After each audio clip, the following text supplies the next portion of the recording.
Welcome to this week's episode of Picking and Putting. Dr. Z here from the corporate attic and Liberty Bill in the South Charlotte studios of Bill's Network. We're here today. We got a great topic today. We're going to kind of go out. We're going to discuss schools out for summer. Alice Cooper. By Alice Cooper. What a dude. You know, he's a great golf nut. Let me do a couple quick shout outs here for everybody. I had a couple. One is because of our topic of today, I'm giving a shout out to the Supreme Court. Didn't see that one coming. Yeah, 9-0 to the NCAA. Sayonara, folks. But and then the other one, I want to give a shout out. Oh, I had a couple. One to the Travelers Championship and those finishing holes. It's just a ball to watch that tournament. I love the drivable par 4.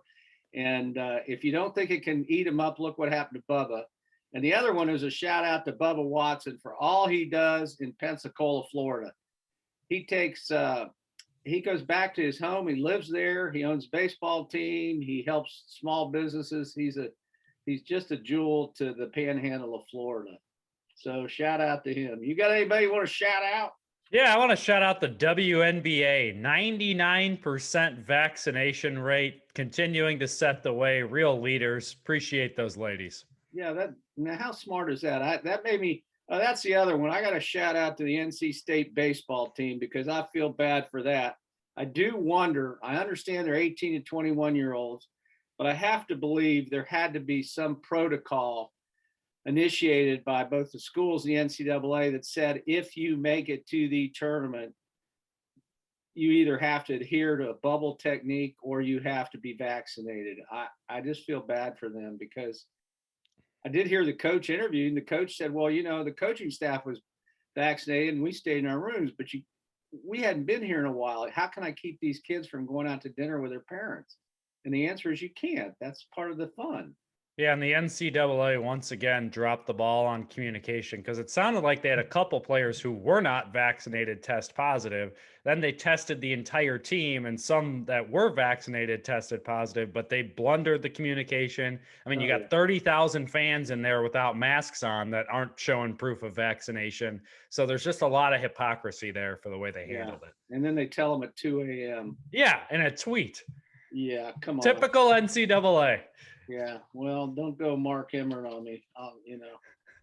Well, let's go here. I'm going to talk about schools out for summer because Alice Cooper, I've loved him from the time he started biting heads off things. But he's such a cool guy because the way his whole persona is kind of like the Undertaker. Yeah, that's a good comparison. His whole persona is this, you know, out in your face. And that's not who he is at all. He's a country club golfing nut job who that's what he did for a living. And it's really cool. Well, the song was written and became a hit in 1972 in April. Okay. It was a signature song on his 5th album, and it got to number 7 on the Billboard 100. Should have been number 1. I don't know how there were possibly 6 songs better than that at the time. Well, eventually it got ranked. Let me see. What was it? I think the UK had it at number 1. You know, they have better musical taste than we do over there. Well, for sure. Look at all the bands that came out there in the 60s. Well, it got to number 326 in the Greatest 500 on Rolling Stone magazine. Okay. So it did, you know, it did have some success there. The fun part is, what's the inspiration for the song? Well, he said he was interviewed one time and the guy says, well, what are the 3 greatest minutes of your life? And he goes, God, I got to think about that. And then he goes, well, there are 2 times. Now, one's obvious. He says the first 3 minutes when you come down on Christmas morning and greed and avarice overtake you. he said it's just the most fun you can have with clothes on.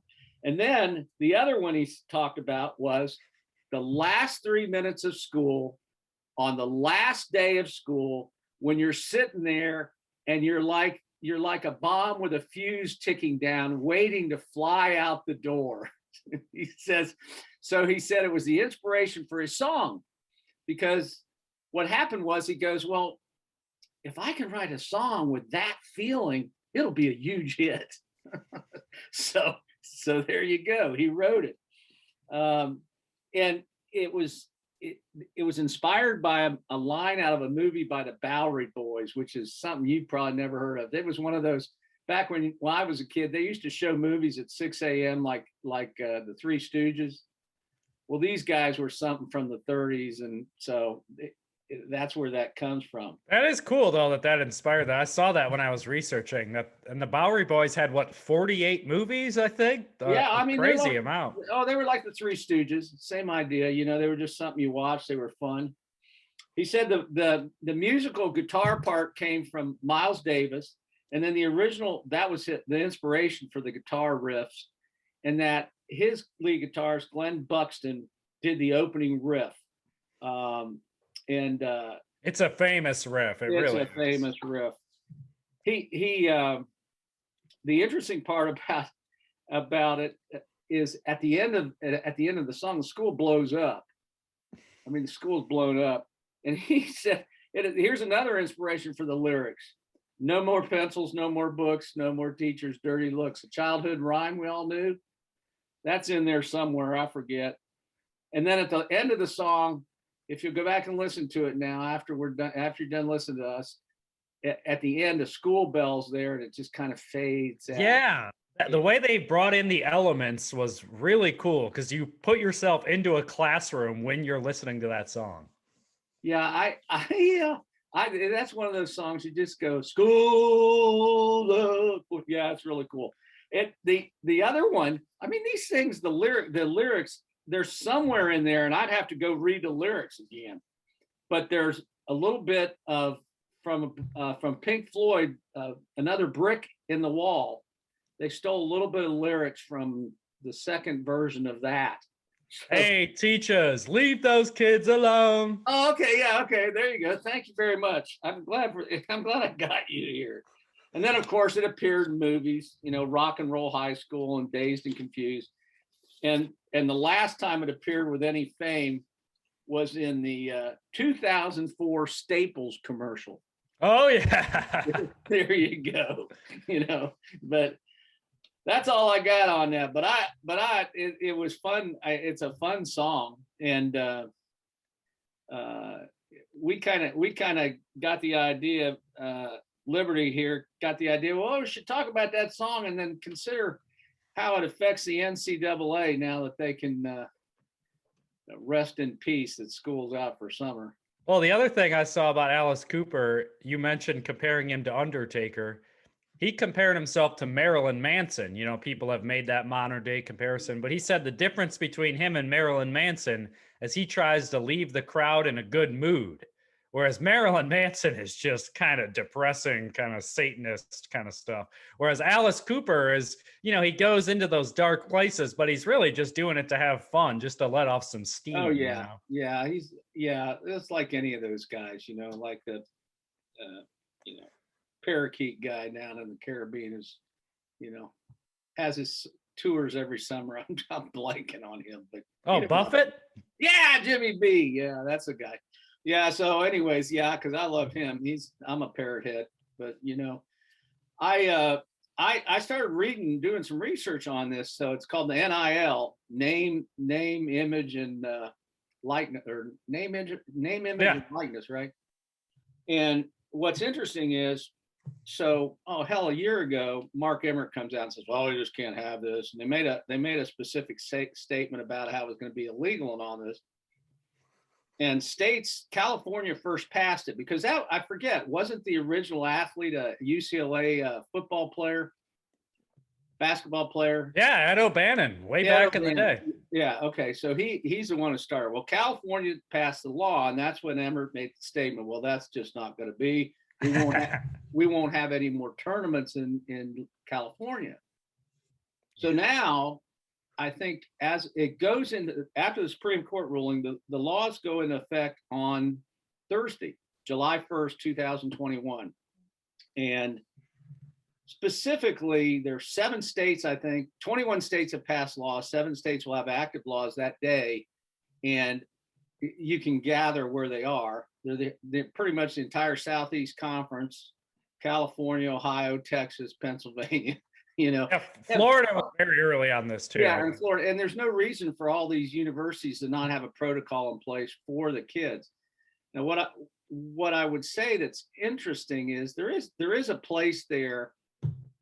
So you have a big social media presence, so you can make money off your image, your jersey right away. If you're Justin Fields from Ohio State last year, you could make money off that. Well, but they do want to put something in there. The NCAA is meeting again on June 30th to have a thing that says, okay, that's all okay, and you have protocols of university, but at the same point, we don't want to have it that the Ohio State's behind me or North Carolina's basketball, whatever, have the ability to say, okay, here's $1,000, come play for us. They don't want it to get into that, and there will be some of that down the road. There already is. There already is. I know. And Zion Williamson most recently just blatantly got paid by Nike to go to Duke. Yeah, and that got kind of. Yeah, no one cares anymore. That's the thing. No one cares anymore. I mean, that's like the old thing. That don't get me going on it. That's like the old thing where they go back and they attack the school and say, "We're going to take away Marquette's 1985 national championship." Really? Yeah. They want. I don't care about what was happened, but you can't go back and take away 300 wins from Joe Paterno. I mean, okay, I get it. It was bad and all that, but. You can't erase the record books. You can take down a statue. You don't need to display a statue. Yeah, but I agree with you. You don't reverse the championship. Oh yeah, because what's his name? The Bush. As far as I'm gonna, who's you gonna give? Oh, Reggie Bush. Oh, are you gonna give that to somebody else that year? They still won't let him go to USC.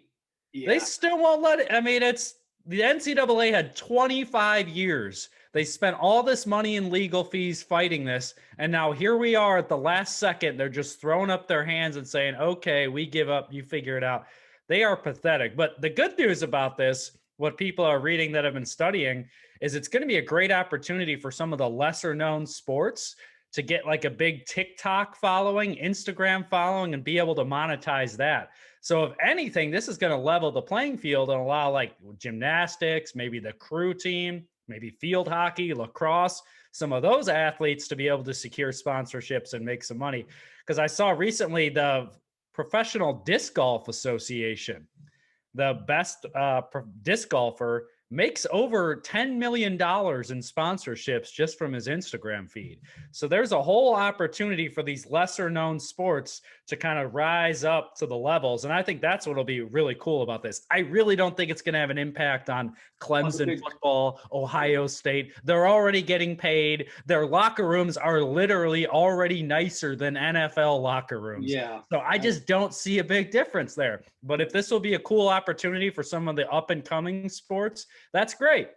Well, that is, you nailed it on that part, because the sports that are really right off the bat, well, I'll take this to another level here, but the sports, there are 2 right there, or 3 that you hit. College lacrosse is exploding. It is. And professional lacrosse. And I don't know whether it's become a replacement for football for a lot of fans. Probably, partially. But it's fast, it's fun, it's all things that football and hockey are, but on grass. So that's one that would benefit. The one that would benefit initially right out of the chute, the biggest, is because they already have a world following, is women's soccer. Oh yeah. They have social followings on women's soccer. North Carolina's women's soccer team, and some of these girls might have 1 million followers. Well, boom, they're going to put their jersey out there with that and Rick on the back, and off you go. So yeah, you're right. I think that's cool. Here's the other one on that, Bill, and tell me what you think about this. This is kind of going off on a tangent, but which I always do, I thought that I have been just absolutely enthralled with watching the European soccer tournament. Really?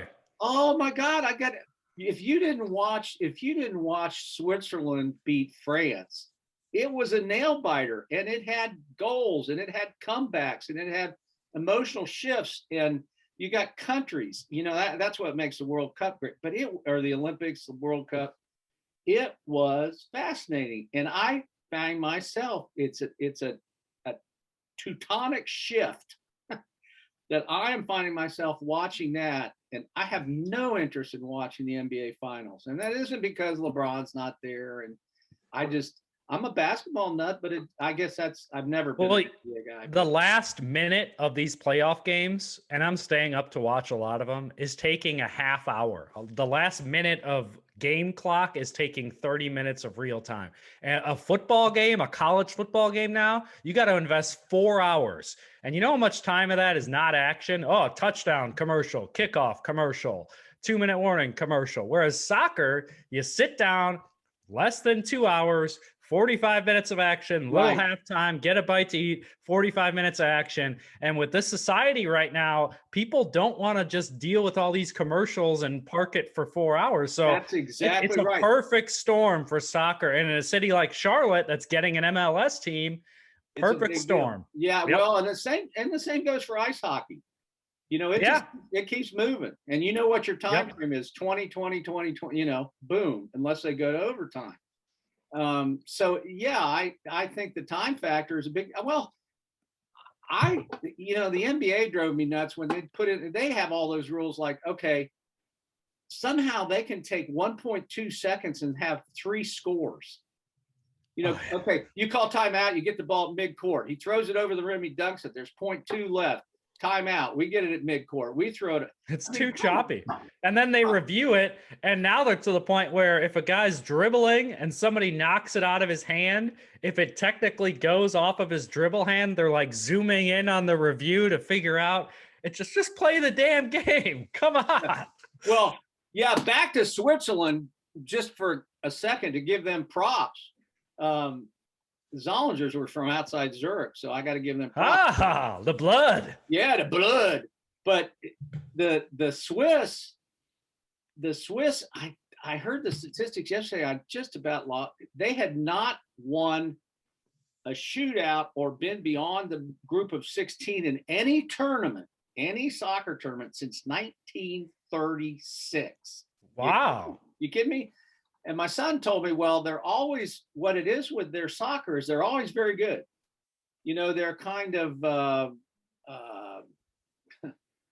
who would it be? Golly, I don't know. The Oakland A's. They're always knocking on the door. Yeah, they're always right there in the middle. There's a lot of colleges like that. They're always really good, but they never quite get Iowa. Yeah, well, Iowa's a good example. But yeah, they never quite get there, and I forgot where I was going with that anyway. So anyways. That's the other thing about soccer is you can see more upsets. Oh yeah. Well, that's the same with hockey. That's what makes the Stanley Cup is fun. An 8 seed can win it, Now this year, I got to admit, I'm kind of pulling for Montreal just because Canada needs some positive vibes after 30 years, but with hockey. The original, what was it? The original 6 or 8, whatever. Yeah, I'm good on Tampa. Tampa was able to manipulate the salary cap in the NHL. If you have injured players, you can designate them to a long-term injury reserve and they don't count against your cap. So Tampa's like literally $20 million over the salary cap right now because they were able to do that. So I'm not I always think it's cool for the teams that get there. Pittsburgh a few years back, or they get there with paying nobody, and they're paying the Yankees and they got one player making more than the whole payroll, and you go, okay, this tells you it doesn't have to, if you can have a farm system and all that, you can do it. It's just, because what happens to me, and I swear to God, every time one of these guys gets some ridiculous contract, his numbers just drop off. You see it in any sport. I mean, golf, maybe not in tennis, but in these other sports, these baseball, especially baseball compared to football. Baseball, You sign a $200 million contract for 10 years, it's guaranteed money. Yeah, well, it's the compensation structure is screwed up because for the first 7 years, you're under team control with your salary artificially depressed, and that's your prime. So then once you reach free agency, they're having to sign these 10-year contracts and their prime is already gone. So they have CBA negotiations. That's one of many things they need to fix. Yeah, the monetary side of it. But the one thing I want to say about the NCAA, do you know where this concept and amateurism birthed from, where it came from? Way back in England. No. The Victorian middle and upper classes were getting their ass kicked by the peasants because the peasants were out there doing the labor, getting stronger with muscles. So they were getting crushed in sports. So they created amateurism where they weren't getting paid to play, knowing the peasants couldn't afford to take time off work and play. So that way the middle and upper classes could actually win and play in sports. So that's where this whole concept comes from. So you can see why finally it's going away. Well, that is the most anti-American thing ever. Well, the thing that was back when I was a kid, here was the change. The Olympics truly did feel amateur when I was a kid in the 60s into the 70s. I mean, the true Olympic athletes were amateurs, and they'd go to the Olympics 3 times and win a bunch of medals, and the money that they made, like a Mike Eruzione from the 1980 Miracle on Ice, guys like that made it after the fact because it gave them name recognition the rest of their life, and they could give speeches as motivational. It's like Archie Griffin, forever he's behind me. He's loved. Well, that was how they made the income. And then you had the development of companies like Nike, and it came along with Bird and Michael. Yeah, the dream team. Yeah, and once that happened, it just changed. Yeah, the dream team was a big deal because that was the end of, remember the only amateur on that team technically was Christian Laettner. I will say I'm all about getting rid of the NCAA and paying the players and all that. However, when it comes to the Olympics, my preference would be to give the amateurs the spotlight, give them a chance. So I don't like that pro golfers are going over there. I'd rather see people from college or Korn Ferry. Basketball, I'd rather see high school seniors or college basketball. Soccer, same deal. I'd rather see all the countries get on the same page and just to your point, give those younger amateurs a chance at the spotlight to start earning some money and let the professionals rest. Yeah, I agree. I think the sports where it's so obvious is it's basketball, hockey. Well, in baseball this year, you look at the Olympic roster, it's a bunch of over-the-hill guys. It's like upper 30-year-old major leaguers that can't get a job in the big leagues. It's like, come on, you can't get some college players to go over there? Maybe part of it's COVID, I don't know. But I'd rather see the Olympics be more of a younger amateur element. Yeah, I agree. I don't know. The thing with the NCAA, and here's the other thing, you've got Division 1, 2, and 3. So the thing about the NCAA going forward is you do, to me, barring the top 12 college football playoffs, gazillion dollars, and the 64 in the NCAA Division 1 basketball, you do need an oversight of some kind for rules. Different, whatever. You do. But you don't. What happened was the NCAA became this juggernaut because of the NCAA tournament. And that's in television. I don't know. I think that's like one of the top. It was. And then they finally wised up and did the college football playoff. And then they finally wised up and expanded it. And now that thing is a multi-billion-dollar entity. It's incredible. Yeah, the money it makes. Oh, yeah. But, people will, but it's a different thing. You don't, I've got my, as Mike Golick says, I've got my sheets of integrity, and you enter the thing 22 times trying to win a pool, even the family. I mean, the basketball lends itself to a unique setup because of that. But yeah, I wonder, as an Ohio State fan with this new expanded playoff, like there could be a scenario where the Michigan game doesn't matter. Like Ohio State could lose that game and still make the playoff. For an Iowa fan, the 12-team playoff is great because we might actually make the playoff. But if you're a fan of like Ohio State or Clemson or Oklahoma, it's, you're not living and dying with every week. That's what was so special about college football is you can't afford to lose to Purdue or you're not going to get in the playoff. But now Ohio State, they're going to get in every year. Yeah, but here's the other thing. They're never going to take like last year that was so unique. You're never going to get Boise State to come play at Coastal Carolina. Why would they do that? Yeah, they're not going to tarnish their record. And the only benefit was to Coastal Carolina. So my point there is that those teams, those games they've been playing, on Labor Day, where they play a game that should be the last week of the year, and it's Georgia Clemson is this year in Charlotte on Labor Day. Yeah. Yeah. I hope they keep scheduling those. It's on the committee when they pick the 12 teams to really reward teams that schedule tough matchups.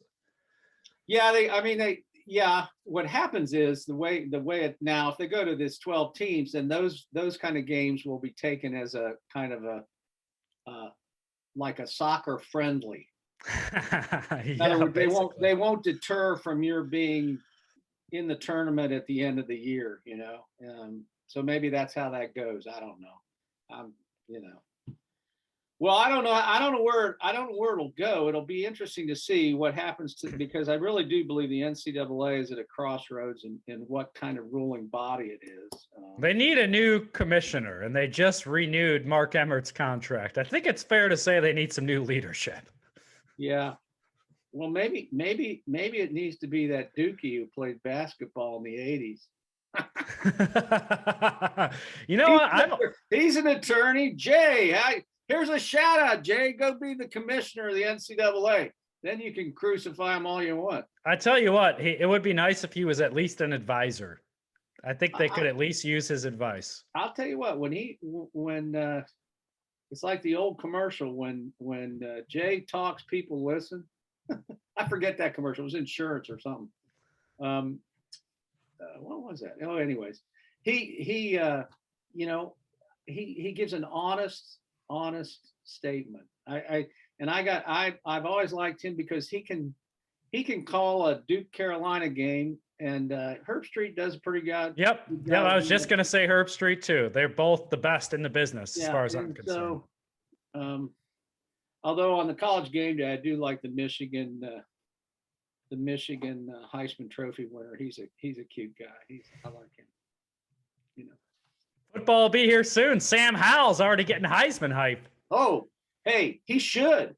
Yeah, no, he really should. He might be the number one pick in the draft. He's a top 10er for sure, top 5er. And here's the deal. We were talking about it's scary to be a North Carolina football fan and actually be excited because this is okay.